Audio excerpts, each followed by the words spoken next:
Sandwich वाले की सफलता। देबुली गढ़ में एक अनाथ लड़का गोलू रहता था। गोलू को उसके माता पिता गांव के बाहर छोड़ गए थे। गोलू जब छोटा था तो वो एक ढाबे में बर्तन मांजने का काम करता था। ढाबे वाला उसे बचा हुआ खाना दे देता था। गोलू ढाबे पर खाना खाता और ढाबे के बाहर एक चबूतरे पर सोता था। गांव वाले उसकी हालत देख कहते, बेचारा जाने कब तक ऐसे ही ठंड में रहेगा। हाँ, पढ़ा लिखा भी नहीं है, कुछ काम भी नहीं जानता, शायद हमेशा अनाथ ही रहे। कौन शादी करेगा इससे। ढाबे पर बर्तन मांजते हुए देख कभी कभी कुछ लोग उसे कुछ पैसे दे देते थे। गोलू उन पैसों को जमा करते रहता था, कभी फालतू खर्चा नहीं करता था। जब गोलू बड़ा हुआ तो उसने जमा किए हुए पैसों से रेलवे स्टेशन के पास समोसे बनाकर ट्रेन में बेचना शुरू किया। समोसे ले लो समोसे, 10 के 2 समोसे, गर्मा गर्म समोसे। ऐसे वो समोसे बेचने लगा। एक दिन ट्रेन में एक फॉरेनर बैठा था। गोलू बोला, sir samosa, 10 rupees samosa, hot hot samosa, you take. Foreigner बोला, no I have my sandwich. Golu बोला, sandwich, what is this, how it made. Foreigner ने सैंडविच निकाला और साथ में बैठे आदमी की मदद से गोलू को समझाया कि वो कैसे बनता है। सैंडविच की रेसिपी जानकर गोलू ने उस सैंडविच को खुद बनाया और उसे बनाकर अपना एक ठेला लगाया। शुरू में लोग उसकी सैंडविच की ठेले पर नहीं आते थे। कहते, पता नहीं क्या है, हम लोग तो नहीं खाते ऐसा खाना। हाँ जी, हम कैसे खाएं, हम तो जानते भी नहीं इसमें क्या क्या है, पता नहीं किससे बना है। लोग ऐसा सोचकर उसकी सैंडविच के ठेले पर नहीं आते। एक दिन 2 बच्चे आए और बोले, भैया भैया सैंडविच देना। गोलू ने उन्हें सैंडविच दिया। फिर उन बच्चों ने अपने बाकी दोस्तों को भी बताया कि उन्हें सैंडविच कितना लाजवाब लगा। अब सारे बच्चे गोलू की दुकान से सैंडविच लेने आते। धीरे धीरे उनके माता पिता भी उनके साथ सैंडविच खाने लगे। उन्हें वो बहुत अच्छा लगता, वो खाने में बहुत टेस्टी होता था। जब कभी बच्चे स्कूल को लंच ना ले जाते तो वो सैंडविच पैक करके स्कूल को ले जाते। सैंडविच बेचकर कमाए हुए पैसों से गोलू ने एक छोटा घर और एक छोटी दुकान खरीद ली और अब उसकी शादी भी हो गई थी। पर गोलू हमेशा से उस फॉरेनर को मिलकर उसका धन्यवाद करना चाहता था। पर वो फॉरेनर का एड्रेस, यहाँ तक कि उसका नाम भी नहीं जानता था। बस यही आखिरी ख्वाहिश गोलू की थी, काश वो उस फॉरेनर से मिल पाता और उसे धन्यवाद कह पाता। एक दिन वो फॉरेनर उसकी शॉप पर आया। उसे देख गोलू बहुत खुश हुआ। वो खुशी के मारे चिल्लाने लगा, सर सर, आप मेरी दुकान पर आए। फॉरेनर उसको आश्चर्यचकित देख बोला, हाँ, your shop is so much famous, so I want sandwich. Golu उसको देखकर बोला, अरे सर, आपने मुझे पहचाना नहीं क्या? मैं समोसे वाला, we met at train, you know. अब फॉरेनर उसे पहचान गया था। फॉरेनर बोला, अरे तुम समोसा वाला हो। गोलू बोला, हाँ साहब, मैं आपसे कब से मिलना चाहता था। आपके सैंडविच की रेसिपी की वजह से मैं आज यहाँ हूँ।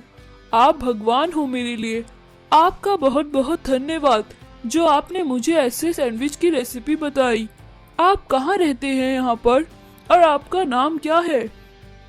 फॉरेनर बोला, माय नेम इज रॉकी, मेरी पोस्टिंग पास के शहर में हुई है, मैं वहीं रहता हूँ। तुम्हें तरक्की करता देख मुझे बहुत खुशी हुई।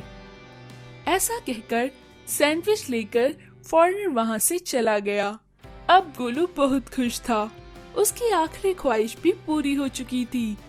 उसकी सैंडविच की दुकान बहुत फेमस हो चुकी थी। उसने अपनी सैंडविच की दुकान का नाम रॉकी सैंडविच वाला रखा।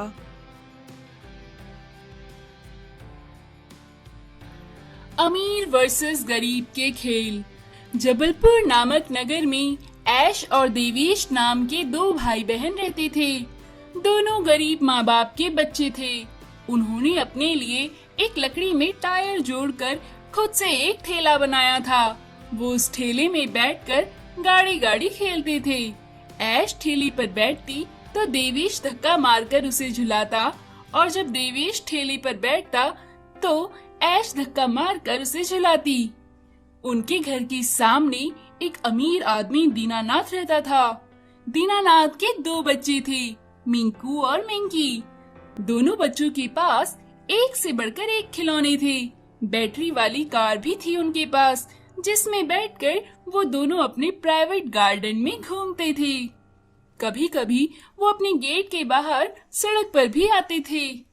देवेश और ऐश उनकी कार देखकर बड़े खुश होते थे। ऐश उनकी बैटरी वाली कार देखकर देवेश से बोली, देखो भैया देखो, चिंकू और मिंकू अपनी बैटरी कार चला रहे हैं। उनको कितना मजा आता होगा ना। बैटरी कार में बैठो और कार खुद पे खुद चलने लगती होगी। देवेश बोला, हाँ चुटकी, हाँ उन्हें बहुत मजा आता है। मैं भी तुझे अपनी बग्गी में घुमाता हूँ। आजा इस ठेले में बैठ, मैं तुझे धक्का मारकर पूरी सैर कराता हूँ। इस पर दोनों खूब हंस हंस कर खेलने लगे।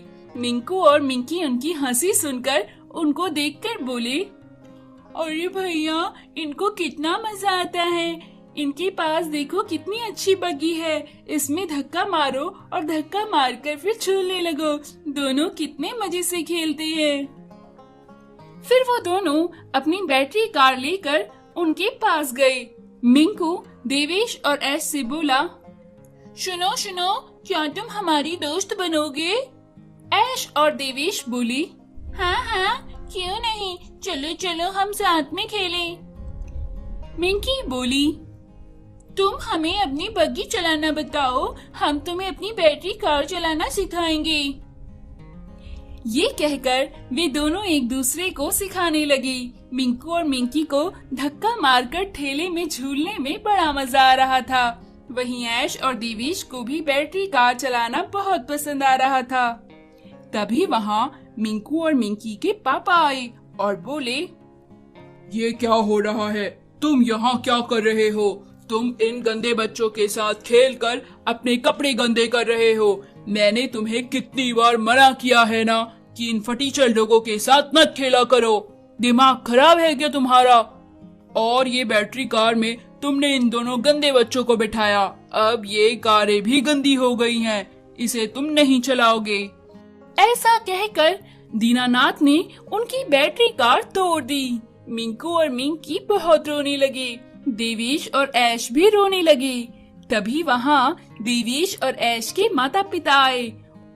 वो दोनों बोले, क्यों तुम बच्चों को डांटते हो? बच्चे तो बच्चे होते हैं, उन्हें थोड़ी पता होता है कि किनके साथ खेलना है और किनके साथ नहीं।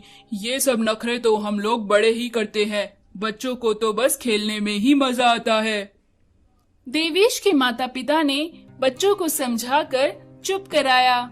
मिंकू और मिंकी अपने घर की तरफ चल दिए। एक बार की बात है जब दीनानाथ किसी काम से 2 दिन के लिए घर से बाहर गया था। बीवी और बच्चे उनके घर पर अकेले ही थे। तभी उस रात मिंकू को तेज बुखार आ गया। दीनानाथ की बीवी रोने लगी, लेकिन दीनानाथ इतनी जल्दी इतनी दूर से घर वापस नहीं आ सकता था। तभी दीनानाथ की बीवी की रोने की आवाज सुन देवेश और ऐश अपने माता पिता के साथ वहां आए। उन्होंने सारी बात समझकर मिंकू को अस्पताल ले जाने की योजना बनाई। देवेश और ऐश मिंकू को अपने ठेले पर लेटाकर जल्दी से अस्पताल ले गए। वहाँ मिंकू का इलाज हुआ और डॉक्टर बोला, अच्छा हुआ तुम इसे वक्त पर यहाँ ले आए, वरना बुखार सर पर चढ़ जाता और दौरे भी पड़ सकते थे। अगले दिन दीनानाथ जब लौटा तो मिंकू को सही सलामत पाकर खुश हुआ। दीनानाथ की बीवी ने उन्हें सारी बात बताई। दीनानाथ ने देवेश और ऐश और उनके माता पिता से माफी मांगी। उस दिन के बाद देवेश और ऐश मिंकू और मिंकी के साथ साथ खेलते थे।